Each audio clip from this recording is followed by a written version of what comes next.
Yihora lesibilikeleli esilidikadikayo lapha ekhaya Jikelele. Awusele kakhulu ngabe uqeda kuhlanganyela nathi mbukeli ngoba phela usagcwele uyaphuphuma ke umgodla wethu. Angithi phela sizogaganya nje ke ukushaywa kwebafana. Phela ke kulabo abangazange babona noma bebehlushwa ke load shedding. Hayi idliwe bafana. Ngiyanihlebela ke njalo ngabe senithindizwe ngami.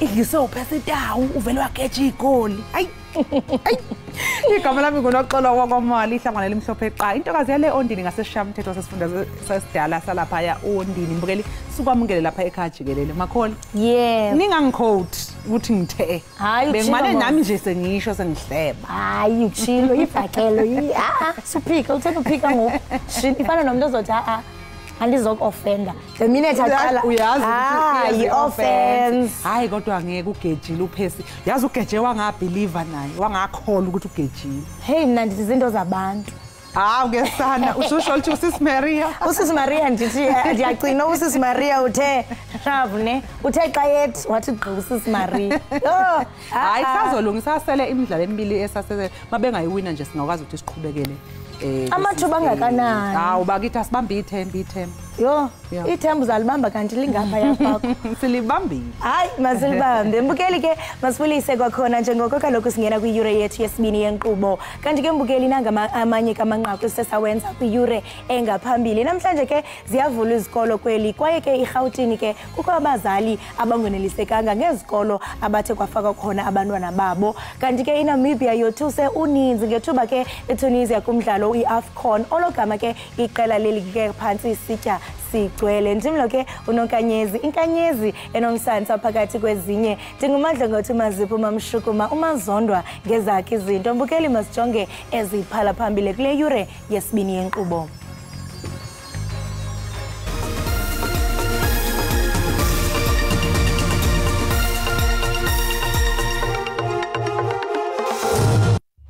When we were in the office there, when we came out, we heard a noise, a bang that was coming from outside.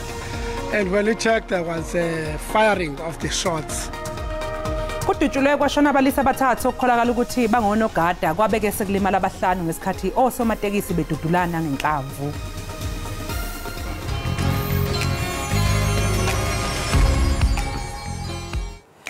Amadoda amathathu ekholeleka ukuba ngonogada adutyulwe abulawa logama abantu abahlanu bonzakele ngethuba kudutyulwa kwinto ekusolwa ukuba ngumlo wemibutho yonoteksi kwirenki yeteksi esajonisi ebutsheni bemini yayizolo. Kutshiswe imoto ezinhlanu kutyholwa ke ngelithi esisiganeko sokubulala soyamene nomlo wonoteksi oqale kwiveki ephelileyo kusilwa ke ngomzila wasemthambalala.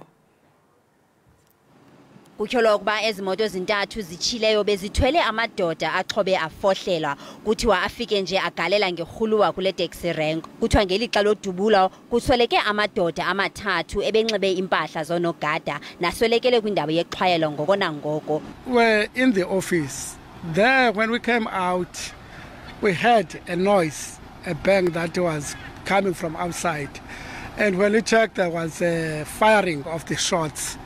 So at that time, they took a long time firing, which is firing, where people were killed when they were shot. 4 people were shot. Kuthiwa inkwenkwana eminyaka 11 ubudala iphakathi kwabangxwelerhekileyo ibethwe yimbumbulu ebigqitha yabalekselwa esibhedlele. Osiphatheke kakubi kakhulu kuvelwe sive ngesibhamu sesisitsho kungonjanja singabathengisi basePort St John's nonoteksi bakhona bavele sibone sekukhona izixhiliphoto ezingenayo kuthiwa kuvele kuhlatywa inantsika qha sivele sive ngonjanja nabo bothukile noteksi nathi sothukile. Hayi andazi tata mna ndibaleke ndawo ungena kundle ngapha apho ndifike ndalala khona kange ndiphinde ndiphuma ngoku. Kutyalwe inyambalala yamapolisa kule ngingqi ukanti imeko isabonakala imaxongo. Uphinde wavela phambi kwenkantolo yemantshi yase-Athlone nosolwa ngokubulala ingane engumfana eneminyaka eyisishiyagalombili enyanga eCape Flats. U-Aphiwe evakele waboshwa eqaleni kwalenyanga emva kwesikhathi esicela iminyaka emibili kwabulawa lengane kukholakala ke ukuthi wathumba isisulu ngomandulo ka-2022 wabe sefuna isamba esiyinkulungwane eziyi100 zamarandi ukuze ayidedele.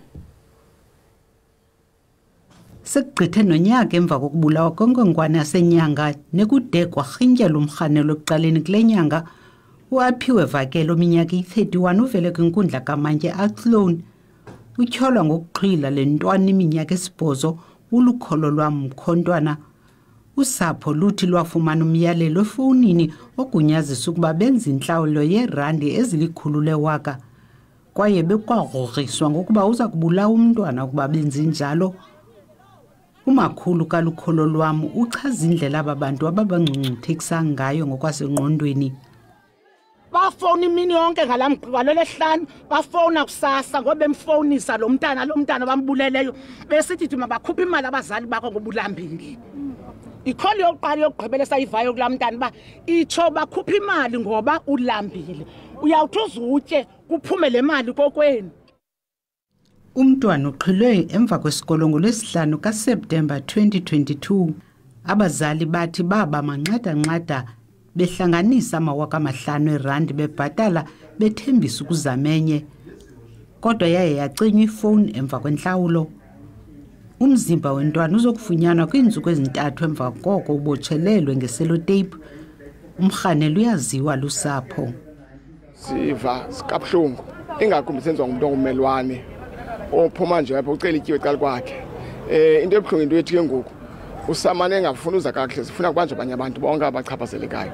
Siza kuqinisekisa kumthetho uthatha indima yawo awukhethi. Siza kuqinisekisa ukuthi abangaphandle azawubanjwa. Sikhatyiwe isicelo sommangalelwa segqwetha likarhulumente nanjengoko iqeshiwe samkela ngokuthe xaxa zeke ityala lahlehliselo lwesihlanu ukuze uVakele afune igqwetha. Thandiswa Mawu weendaba ze-SABC eKapa. Obesakuba lilungu le-DA nendlu yowiso-mthetho eRhawutini umnumzana Khume Ramolifo uthi uyathandabuza ukuba iqela eliphikisayo i-DA liza kuqhuba kakuhle kunyulo likazwelonke emva kokuba lilungu leli qela phantsi iminyaka engama-30 ukhethe ukuzibandakanya neqela iRise Mzansi. Ukheke wangusihlalo wolutsha kwinqila wayinkokheli yolutsha eRhawutini. uRamolifo ushiye iqela lakhe sele lusemnyango unyulo lukazwelonke. Emva kokucakela iDemocratic Alliance iminyaka engama-25, umnumzana Khume Ramolifo lilungu lamva nje kuflathela eliqela. Nyakenye wabhulelwa amasaka ngusoli Msimanga kwilinge lokuba inkokheli eliqela kwiphondo iGauteng. uRamolifo ukholelwa ukuba ayizoqhuba kakuhle kunyulo likazwelonke i-DA. Kunyulo lika-2019 i-DA yafumana umyinge ka-20.77 wevoti. Seeing that the party is going to regress, especially looking at the strategy they have adopted, and that's why I feel like I can't be part of that. I wanted to be part of the party which is going to build new majority. And when I realized that, even when you come with ideas and if people are not prepared to listen to those ideas. Mnumzana Ramolifo uphengeze ukuba iRise Mzansi esekwe Nyakenye iza kuba likhaya lakhe elitsha lezopolitiko. I will go to Rise Mzansi, which is a new party. It's not represented in parliament and legislature, and it's not what I want now. I just want to go on the ground and serve our people. Imamkele ngezishushu iRise Mzansi. Khume's commitment to working with Rise Mzansi and to build the South Africa we all deserve follows our 2023 November announcement that David Kabwa and Move SA have joined forces with us too. Khume is an experienced campaigner who, through his 25 years in politics, has been involved in 10 election campaigns. Kusenjalo iRise Mzansi kulindeleke iphehlelele umqulu wayo wezithembiso ePitoli ngalempelaveki phambi konyulo likazwelonke lwalonyaka. Kulindeleke abaxhasi bakumawaka-4 beliqela abaza kuzimasa lo msitho. Sekuqale isikhathi esingaziwa isigcawu sekomiti lephalamende eqondisa igwegwe esilalele udaba lwamalungu ephalamende EFF ayi-10 emva kosuku lwesibili siqale umsebenzi waso. Lokhu kuza emva kokuthi ke omunye wofakazi kulesi sigcawu eyivumele ngokwakhe ukuthi kungenzeka ukuthi wenza iphutha ngesikhathi ehlonza elinye ilungu le-EFF ephalamende elivele phambi kwalesi sigcawu. Kanti ke lamalungu e-EFF abhekene nezinsolo zokuphazamisa umengameli uCyril Ramaphosa ngesikhathi ethula inkulumo yokwabela iminyango kahulumeni isabelo mali ngonyaka u-2022. Le nkqubo yoluleko ingene kwimini yesibini ngoLwesibini. Amalungu e-EFF athi akanatyala kodwa igqwetha labo lithi khange kuqinisekiswe ngobungqina. You can equally appreciate why we've got a problem with this multi-layered process that includes subcommittees, that includes this committee, viewing the same video, undertaking the same exercise of verifying, yet all of them, including the members of this committee, miss such an important issue.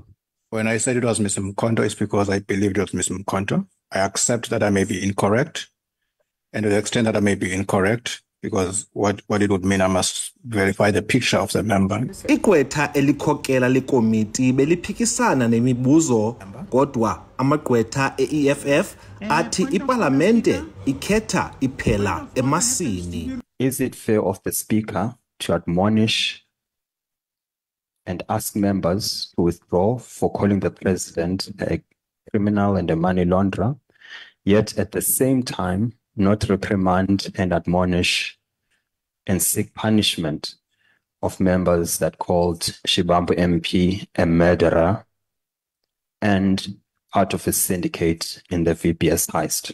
Would you call that fair from the speaker's perspective? Chairperson, I call the manner in which the speaker ran the proceedings on the day fair, and she dealt with the matters before her to the best of her ability, and that would be my version. I-EFF ithi iza kubhenela kwinkundla yamatyala ephakamileyo yaseNtshona Kapa ngoLwesine, icela umngeni isithi le nkqubo yoluleko ayikho mthethweni. Kwiindaba ze-SABC, ndingubulelani Philip eParlamente. Hayi ke mbukeli sezizigoqa lapho ke bese kuphathele zona ehamba phambili kuleli hora. Busuthukile uthi sesiyahamba. Asikaka hambi sasekhona. Sasekhona kana njalo mbukeli qiniseka kaloku into kubana mangaba uyaphuma uyaphi na, qiniseka into kubana uxhobisekile ngesimo sezulu. Kwaye ke uSouth African Weather Services ukhuphe izilumkiso ongathi uzilindele ngalentseni nabudeni bemini. Rhabula ke ungafinci.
Siphinde sikwamkeleke mbukeli wekhaya Jikelele, sibonge kakhulu ukuthi usahlanganyele kanye nathi.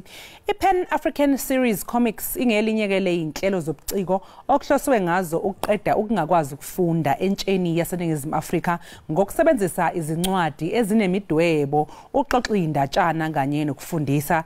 Lolu hlelo lukhuthaza ukufunda nokubhala ngokunikeza ulwazi lomlando oqoshwe ochungechungeni lwezincwadi zamahlaya ezenza ukufunda kujabulise.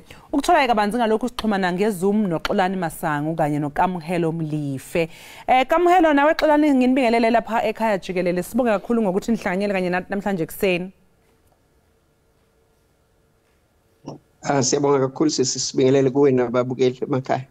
Hayi ke ukamhelo okwamanje ke sisazama ukuxhumana naye ke sethemba ukuthi nje ke sizothi mase siqale ingxoxo yethu naye ke ebese ke eyakwazi ukuthi asijoyine. Xolani ke ake siqale ngokuthi nje mhlawumbe ngokujwayelekile sikubuka ke ama comic animation ukuze sijabulise. Kodwa ke nina ama comic niwabhala ezincwadini ezahlukahlukene ukuze phela nikhuthaze futhi ke kufundwe. Sichazele nje ukuthi kungani nikhethe ukusebenzisa imidwebo yopopayi exoxeni indatshana. Sicabanga ukuthi abantu abaningi ukufunda bakuthatha njengento enzima, ikakhulukazi umuntu mayezothatha nje incwadi yomqingo enamakhasi amaningi kakhulu. So siyasithi mangabe kunemidwebo kuba lula ukuthi kusheshe kungene. So ingakho ke sikhethe ukuthi sisebenzise lo mkhakha lo. Manje nje izincwadi noma izindatshana enjani nibhala kulezi incwadi? Kuyahlukahlukana kona. Zikhona ezikhuluma ngomlando. Ikakhulukazi nje efundisayo ngokuthi njengezwe sisukaphi siyapi bese futhi kuba khona okunye esikubhalayo nje ukuthi izinto ezingakenzeki kodwa izinto esisuke sicabangile ukuthi mhlambe eminyakeni engama50 kusukela manje umhlaba ungabe usume kanjani. So ziyaye nje zihlukahlukana. Manje yini nje ke wexolani le owathi uhlezi phansi wacabanga ukuthi yazi ukuthini sizobhala indatshana sisebenzisa imidwebo yopopayi? Sikhula ngabo popayi kusho ukuthi ngesikhathi umuntu esakhula kwakuba nenhlelo esayisibone la kumabona kude okwake ukuthi mawuthi uyabukela ubona ukuthi ngapha uyajabula but futhi ngapha kukhona okukhulu okufundayo. Cabanga ukuthi nje abantu abaningi baye babone upopayi kuyinto ehlekisayo kodwa mawungathatha ukugcile kahle ubukisise kuningi kakhulu ongakufunda. Xolani nithi ke incwadi zenu zihloselwe ukuthi ziguqule futhi ke zihlalukele uthando kanye lokufunda nje ke ungasichazela lokho kafushane? Makwenziwa ucwaningo la kuyaye kubonakala ukuthi ikakhulukazi ke la ezweni lakithi eNingizimu Afrika abantu abafunda abakwazi ukufunda bafunde ngokuqondisisa bancane kakhulu. So siyasibona ukuthi ngoba bengishile ekuqaleni ukuthi abantu mabebona incwadi yomqingo omkhulu baye bacabanga ukuthi izothatha umsebenzi omkhulu nesikhathi ukuthi bafunde. So kulula makunethombe phakathi. So kuyaye kungene masisha futhi kungene kalula. Ukuchungechunge lencwadi zenu ngiyabona ukuthi cha zigxile kakhulu ke olwazini lomlando njengoba nawo ke washo. Yisiphi isizathu sokuthi nigxile olwazini lomlando? Nikubona kubaluleke kangakanani ukuthi umlando uxoxwe ngeindatshana? Sikubona kuyinto ebaluleke kakhulu. Uma uthatha ubheka nje eziningi izinto ezingabhalwanga ngendlela ezazenzeke ngayo. Njengoba nje izwe lethu ke lalibuya enqubeni yobandlululo wawuthola ukuthi umlando ngendlela oxoxwa ngayo mhlambe usuku ucheme nohlangothi oluthile. So sizama ukuthi silungiseke lezi zinto ezifana nalezo ukuthi umlando at least awufike la ukuthi ubalansile khona uba yiqiniso kakhulu makunjalo kunokuthi ucheme nohlangothi olulodwa. Xolani ke uma ngabe ke nenza lezi indatshana nisebenzisa ke imidwebo yopopayi yiziphi ke noma yamapha amakhono okudingeka ukuthi ube nawo ukuze ukwazi ukwenza lokho? Cabanga nje ekuqaleni qale kutheni ube umuntu ocabangayo uhlala ucabanga ngoba phela kulula ukuthi mangabe ucabanga lento isuke uyicabangile bese uyayithatha uyenze kube yinto ebonakalayo nento ezobambeka bese ke kuba ukuthi ke ukudweba kubalekile ke ikona okubaleke kakhulu mangicabanga ngoba sithi mase siqambile sisungulile indaba bese ke kumele iphinde futhi ihunyushwe isuke ecabangweni ifike ethombeni lezi esisuke siyisebenzisa. So lawo makhono lawo ayakusiza kakhulu ke nokuthi nikwazi ukuthi mhlambe nisebenzisane naloko futhi kusiza kakhulu. So ungasho ukuthi ena mhlawumbe ukusebenzisana yikho lokho okwenza ukuthi incwadi zenu ke zibe impumelelo njengalendlela eziyiyo njengamanje? Ikusiza kakhulu kona njengoba ngisho nje akuvamile ukuthi abantu ababhalayo kube abantu abadwebayo. Kuyaye kube nethimba elithile elibhalayo bese kuba nethimba elizodweba. So ukuze ke kubonakale kahle ukuthi yini le uyicabangile iphuma isiphuma ngasemdwebeni kudinga ukusebenzisana kakhulu. Bambalwa abantu abafana noKamuhelo Mlife. uKamuhelo ukwazi ukwenza konke. Ubuya ibhalele ngapha abuye futhi kube uyena odobelayo, kodwa ke bambalwa abantu abanjalo. Nanokuthi nje yiziphi ke ingqalasizinda ezidingekayo, ama resources adingekayo ukuze ukwazi ukuthi wenze lokho. Mhlawumbe ukuthi nje nawe nomuntu othandayo owazi ukuthi yazi nami ngingaba nginawo lamakhono kodwa mhlawumbe ama resources enganawo, ungathi ikuphi okufuneka nje uma usazoqala ukuthi ube nakho? Kona akubi isigameko lokhu, kuba inqubo nje, kuba uhlelo ukuthi sibe sinencwadi esizoyikhipha noma esizoyikhiqiza. Ingakho ke kubaluleke kakhulu ukuthi sithole uxhaso esiyake silithole, siyasibone ku National Arts Council no Department of Sports, Arts and Culture ukuze sikwazi ukuthi sikhiqize lezi incwadi lezi. Kuyadingeka ukuthi zibhalwe, zishicilelwe bese siyakwazi ukuthi sisabalalise. So nje ikakhulukazi iloko kubalekile ukuthi mangabe ninako ukuxhaswa ikakhulukazi ngakwezezimali, niyakwazi ukuthi bese nithola konke okufanele okuyinsiza okuzongisiza ukuthi nize ngicine senikhipha incwadi esezingeni eliphezulu. Xolani nje akuchazela umbukelo sekhaya mayilana ne-ebook, mhlawumbe omunye akazi ukuthi yini kwa ebook leyo, uma ngabe ufuna ukungena khona ubone lezi incwadi ungena kanjani njalo njalo. Okay, well siyatholakala lapha engosini zokuxhumana. Okukuthi ke uyaye ubone ukuthi imvama abantu babona ukuthi kumele kube incwadi ephathekayo yamakhasi, kanti uyakwazi ukuthi mawungenile lapha engosini zokuxhumana ukwazi ukuthi ufinyelele incwadini ozoyifunda khona lapho, ungadingi ukuthi uzoyiphathe ngesandla, kodwa nje uma unomakhala ekhukhwini mhlambe ke noma une laptop uyakwazi ukuthi ungene uyifunde khona incwadi lapho. Manje xolani nje ubukhuluma ukuthi ke uyakwazi ukuthi itholakale lapha na ke einkundleni zokuxhumana incwadi le ukwazi ukuyifunda khona. Engabe ikhona yini inzuzo ekhona lapha ekubhaleni lezi incwadi kanye nezindatshana, nanokuthi nini inzuzo nithola kanjani uma abantu bengabe beyithola lezi incwadi einkundleni zokuxhumana njengobusha? Futhi kuya ngokuthi abantu ke mabengenile basupporta bese ke begcina sebebhalisile ukuthi basubscribe basilandele kulezi ingosi zokuxhumana. Ilapho kuyaye kube khona nokuthi inzuzo, ngoba uyakwazi ukuthi mawusuphuma uyofuna ukuthi ukuthola uxhaso bese uyakwazi ukuveza ukuthi bangaka abantu abakulandelayo nabantu ofinyelela kubona, then kuba ilapho kuba khona inzuzo noma yona ingekho ngako, kodwa nje kuyasiza masufuna uxhaso. Kamuhelo, sekubingelele sikamkeleke nawe lapha ekhaya Jikelele. Sibonge ukuthi usugcina usukwazi ukusijoyina. Ngibingelele. Ngiyabonga. Kamuhelo, kade sixoxisana ke lapha noXolani bese oseke wathi nje kusichazela kancanyane mayelana ke nale ama comics ukubhala izindatshana nisebenzisa imidwebo njalo njalo. Ngabe ngiyazi ukuthi ke nina iphupho lenu ukuthiwa ukudidiyela amafilimu amafishane afundisayo futhi mhlawumbe ngabe nihlela ukuthi nikufeze kanjani lokho? Yes, ngoba kuyi process like kunama stages amaningi kakhulukazi njengoba si produce ama comic books, not only ukuthi sifisa ukuthi sigcine ngakho kodwa sifuna nokwenza ama animation la sobe ses adapta khona lama stories esiwenzayo ngama comic books into animation, and hopefully ukuhamba kwesikhathi we get to inform as many people, siyakwazi ukuthi sigcine sesinama followers amaningi. We are trying to also raise ama awarenesses mayelana nezinto eziningi esibhekana nazo like in empilweni zethu. So ngalama comic books we are trying to tell people the stories that they will relate to. And also we are trying to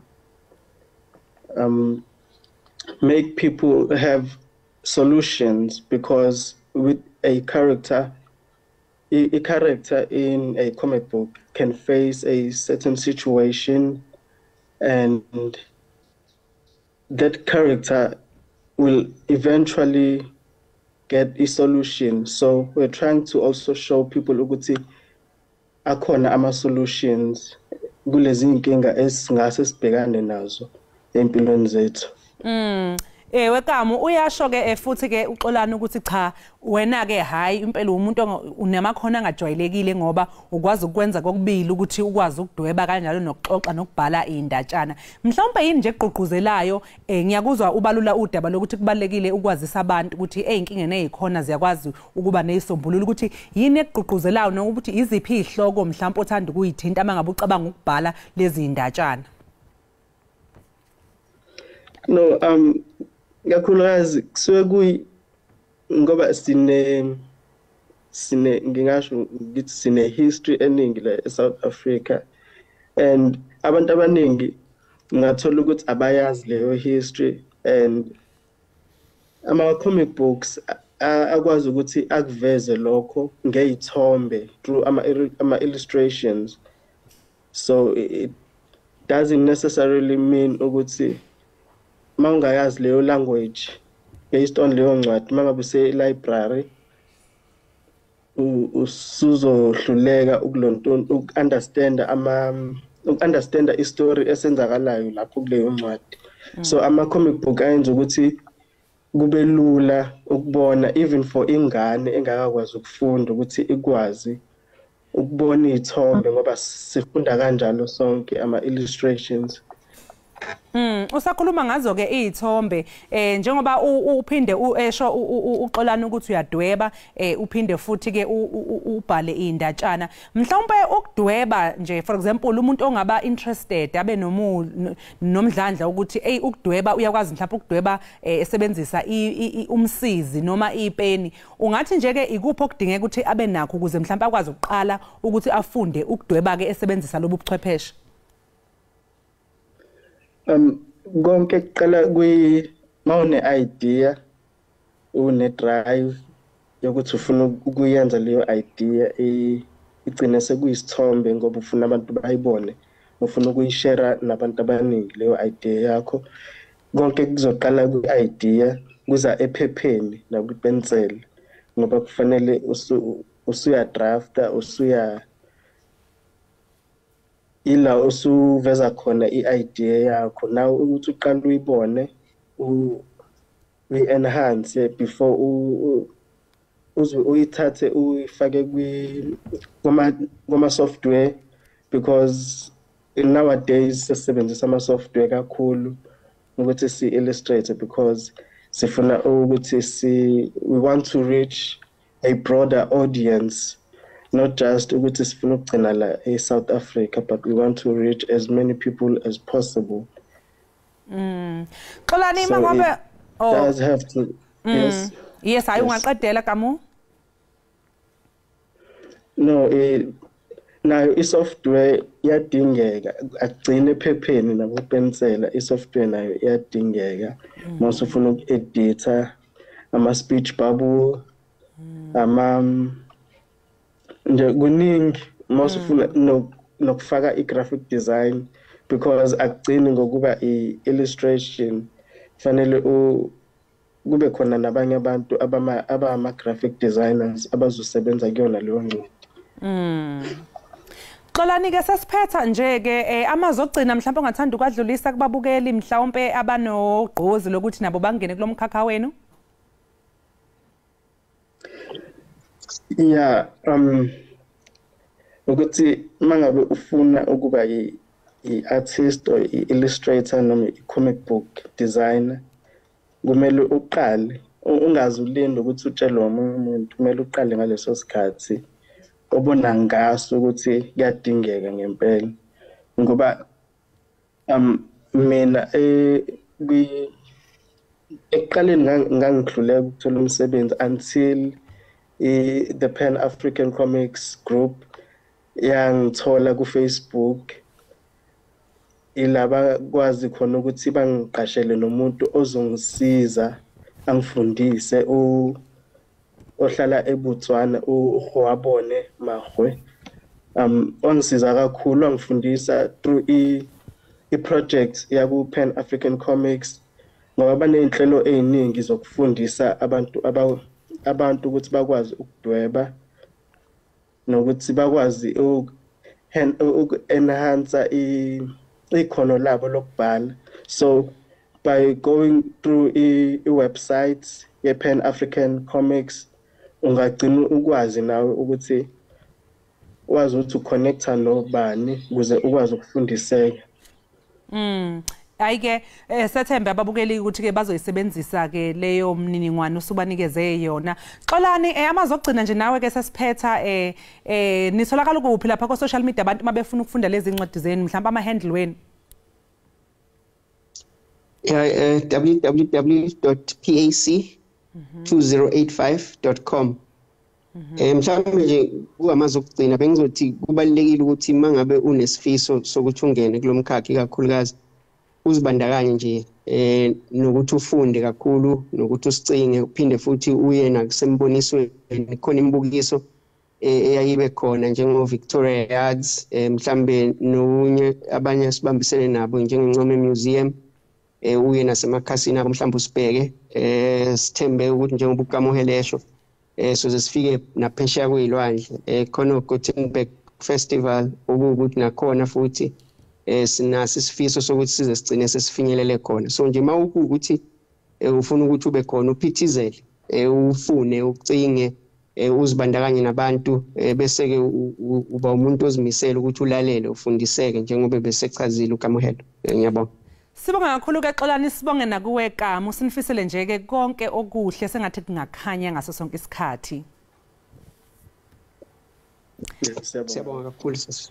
Labo ke mbukeli bekuXolani wakwaMasango kanye noKamuhelo Mlife abangababhali ke bezincwadi ezinemidwebo yopopayi besixoxela kabanzi nje ngezincwadi zabo ezifundisayo kanjalo nje namakhono adingekayo mangabe ufisa ukuthi ungene kulomkhakha. Okwamanje ke mbukeli sothi nje kequnga seyitolo emva komzuzu siyabuya.